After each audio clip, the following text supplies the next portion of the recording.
Voici une vendeuse de piment qui est tombée sur un ritualiste. Mais c'est le gay qu'elle a fumé 2 heures plus tôt qui lui sauvait la vie. Histoire vraie. L'affaire se passe... Je ne donne pas le nom du pays.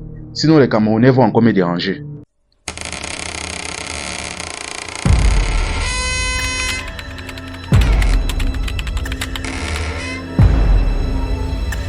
Mais avant de commencer, je tiens à préciser, je n'ai pas demandé à quelqu'un d'aller tailler le gay. Parce qu'on vous connaît. Après on va entendre non, Info Amusement avait dit que le gay fortifie contre les sorciers. Enfin bref, c'est une parenthèse. Voici la jeune fille en question. Ici on va l'appeler Nadiane, une vendeuse de piment notoire. La jeune fille en question vendait le piment, mais pas le piment que vous connaissez là. Le piment qui se vend généralement à minuit, dans les couloirs. Bref, dans le but donc d'élargir un peu sa clientèle, elle a décidé de quitter Douala pour descendre à Limbé pour une soirée. Pendant cette soirée-là maintenant, elle était là avec ses copines, tout se passait bien. Sauf qu'à un moment donné, elle est tombée sur un monsieur dans la soirée. Le monsieur là a commencé à la côtoyer, sauf que à une certaine distance avec le monsieur, elle n'était pas à l'aise. Son corps, son sang ne donnait pas avec le monsieur. Mais bref, comme on dit souvent, on ne crache pas sur l'argent. Elle s'est efforcée, elle a commencé à traiter avec le monsieur.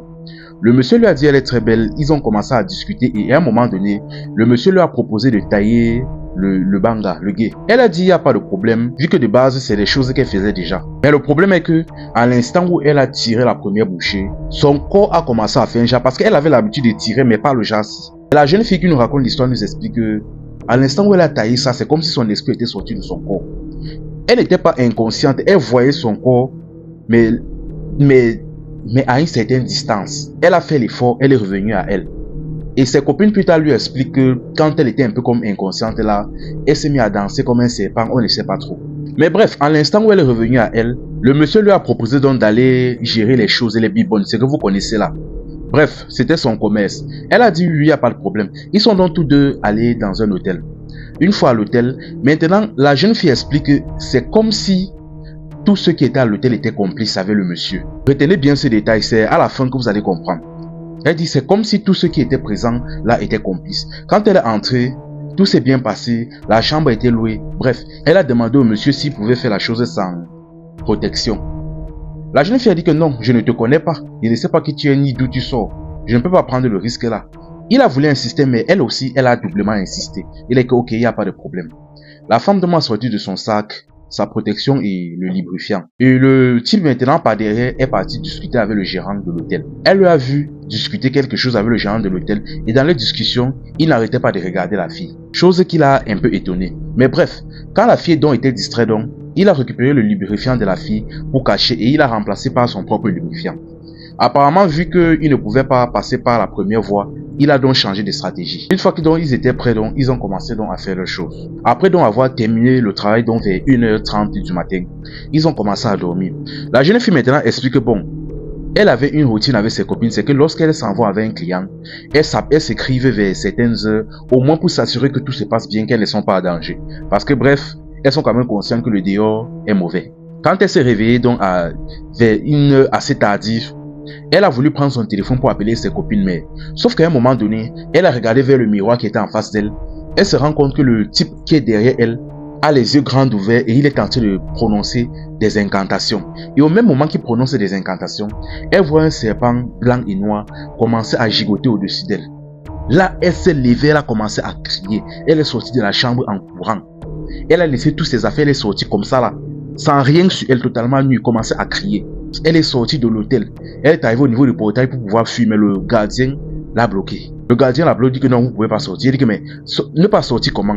Elle dit que mais, ça te prend par où? Tu vois une femme sortie de l'hôtel sans rien sur elle, en train de courir là comme une folle. Forcément, il y a quelque chose qui ne va pas, mais tu me bloques comment? Là, la fille a réfléchi, elle a compris que le gardien était de mèche avec l'homme en question. Là donc, elle s'est jetée sur le mur. Elle dit, elle ne sait pas comment elle a fait, mais elle a escaladé un mur donc, elle ne connaît même pas le nombre de mètres dont ça faisait. La peur peut créer les choses. Elle a escaladé le mur, elle a sauté, elle a commencé à fuir, à courir. Et à un moment donné dans sa course, il y a 3 hommes qui l'ont intercepté. 3 hommes dont l'ont intercepté, on l'a attrapé, on a dit, mais madame, qu'est-ce qui vous arrive? Qu'est-ce qui se passe? Pourquoi vous courez? Je ne sais pas, vous n'avez même pas de vêtements sur vous. Là, la fille s'est un peu calmée, elle a commencé à expliquer la situation. Dès qu'ils ont compris ça, ils ont dit que Yigi. On dit que attends, est-ce que le monsieur est encore dans l'hôtel là? Elle dit que oui, il est encore là-bas.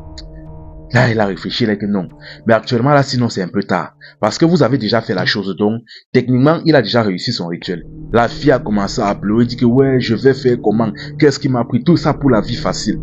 Mais elle a dit que, bon, là, donc, un d'entre eux s'y connaissait un peu dans les choses, là. Il dit que, bon, mais il y a quand même une solution. Comme ils sont en Limbe, là, nous allons partir dans la plage, à la plage.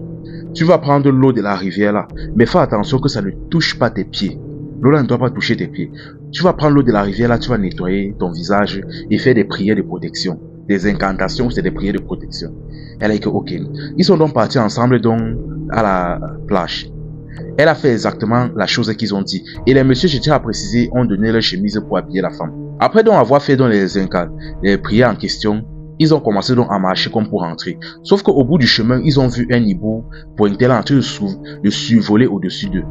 Là, un des gars a dit que ah, c'est mauvais. Le type là, apparemment, t'a repéré, il sait maintenant où tu es. Là, la fille a commencé à pleurer. Il dit que waouh, tout ça pour la vie facile. Qu'est-ce qui m'a envoyé? Qu'est-ce que je faisais comme ça? Tout ça pour la vie facile. Elle a commencé à pleurer. Pleurer. Finalement donc, les deux hommes l'ont porté, l'ont amené à l'église. Une fois à l'église, le pasteur a commencé à faire les prières sur elle. Il a commencé à prier, à prier. Et en priant sur elle, son corps a commencé à faire un genre. La jeune fille explique que lorsque le pasteur priait sur elle, son ventre ne faisait que gonfler de gauche à droite, donc comme si quelque chose à l'intérieur essayait de sortir. Ça montait, ça descendait, ça se gigotait. Et à un moment donné, elle a commencé à vomir ce qu'elle n'avait pas mangé. Donc elle a commencé à vomir ce qui n'avait même pas de chance, ce qui n'avait même pas de sens. C'était gluant, c'était blanc, c'était noir, des trucs qu'elle n'a jamais eu à manger. Après avoir terminé ça, le pasteur l'a laissé partir. Une fois qu'elle est partie, elle était toujours pas à l'aise parce que dans la nuit, elle ne faisait que faire des cauchemars. Finalement, elle est partie voir un tradipraticien. Le tradipraticien doit faire donc la suite du travail. Il a fait des rituels sur elle et il a retiré un serpent de son poteau. Et après avoir retiré ça, il a dit, pour garantir ta sécurité, pour être sûr à 100% qu'il ne tente plus rien contre toi, nous allons faire un rituel du retour à l'envoyeur. Elle a donc fait un rituel avec le marabout en question, avec le tradipraticien. Dès que c'était bon, là, elle est rentrée chez elle et actuellement, ça va un peu mieux. Mais franchement, la jeune fille maintenant explique que c'est comme si à l'instant où elle avait taillé le bangala, ça a comme réveillé ses esprits. Elle voyait ce qu'elle ne devait pas voir. Elle ressentait ce qu'elle ne devait pas ressentir. Et après ça, elle-même, elle a pris l'initiative d'arrêter la vie du poulet, la vie facile qu'elle menait là. Elle a décidé d'aller travailler. C'est un conseil qu'elle donne à chacune ici, à chacun et chacune ici, parce que la vente du piment, on a déjà compris qu'apparemment ça ne se limitait pas aux femmes. Arrêtez ça, la vie facile ne paye pas. Elle explique qu'elle a eu sa chance, que c'est comme si Dieu a voulu la faire d'abord voir certaines réalités pour qu'elle-même prenne l'initiative d'arrêter ça. Et franchement, comme je dis toujours la famille, la vie facile ne paye pas. C'est Dieu qui nous garde, c'est Dieu qui nous protège. Enfin bref la famille, likez et partagez la vidéo au maximum, que cette histoire puisse toucher le plus de monde possible. C'était Info et Amusement. Ici on s'informe et on s'amuse.